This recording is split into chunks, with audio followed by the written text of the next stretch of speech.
ඇලා මධ්‍යව පාන්තික පාතාලයා මෙයා තමයි ඇලා Episode 13. වෙලාව අටපව් වෙලා දේම අර සුද්දට කෝල් කළා ඌව බය කරලා දාන්න ඕනි ඌව සීතල යුද්ධ කරන හැටි පෙන්නන හිටපන්කෝ මම පෙන්නන්නම් උඹට සීතල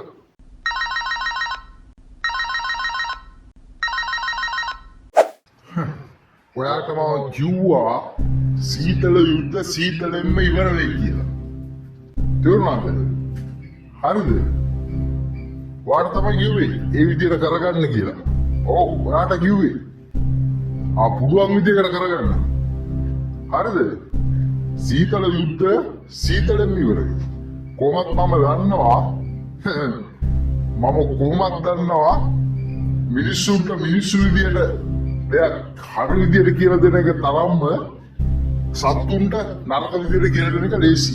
හරි. ඔයා ඔය විදිහටම කරගන්න බලන්න. සීතල යුද්ධ සීතලෙන් ඉවරයි. ඔක්කොම උඩට ගෙනාවට පස්සේ පයියලාව මට ගන්න. මටත් දැරලා යන්න. මුංගේ හිතේ මේ අලිපුකෙන් ඇවිල්ලා ඉන්නේ.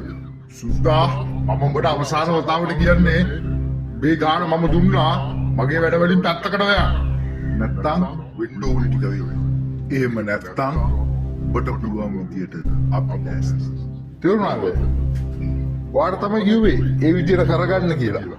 සීතල යුද්ධ සීතලෙන්ම ඉවරයි. කොහොමත් මම දන්නවා සීතල යුද්ධ සීතලෙන්ම ඉවර වෙයි කියලා. ඔයි තම්සලා කාත් එක්කද යුද්ධ කරන්න යන්නේ? මේ සුදුලෝනනේ. සුදුලෝන තමයි. තම්සලේ ගෙදර උත්තරලා මොකත් එක්කද යුද්ධ කරන්න යන්නේ?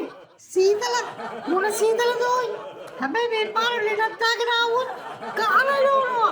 තම්සගේ සීතල මන් දන්නේ තම්ස කෝල් කරනකම් මම බලාගෙන හිටියේ. මං කියලා තියෙන උදේ 8 වෙනකොට කතා කරන්න කියලා නේද?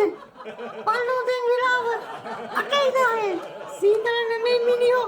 මෙන්න මේ පිංච එක කැඩිලා. ඉතින් පොහොතේ මස් පාරු ටික තියාගන්න බැරුව මම ඉන්නේ. සීතල නෙමෙයි.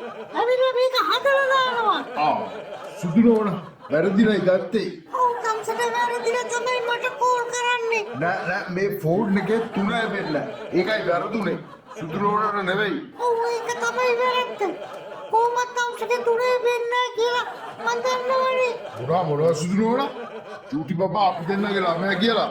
අපි දෙන්නම දන්නවනේ. චූටි බබා අපි දෙන්නගේ ළමයා තමයි. ඒ උනාට තම්සෝ කරන වැඩවල ඇටියට මට හිතෙන්නේ තම්සගේ ඔය ෆෝන් එකේ 3 එපෙන්නෙම නැතුව ඇති කියලා. අර අල්ලම් ගෙදරේ උන් පාටි දාලා ලොකු කම පෙන්න ඉන්නවා. තම්සේ වකණන් ගන්න නැතුව ඔය දෝරින්ගගෙන කෙවලද නොකී ඉන්නවා. අනේ මේ කුමාර පා ගන්න නැතුව විලා මෙන්න මේ පිංච එක හදලා දානවා කාට හරි කියලා. හරි සුදුලෝන හරි.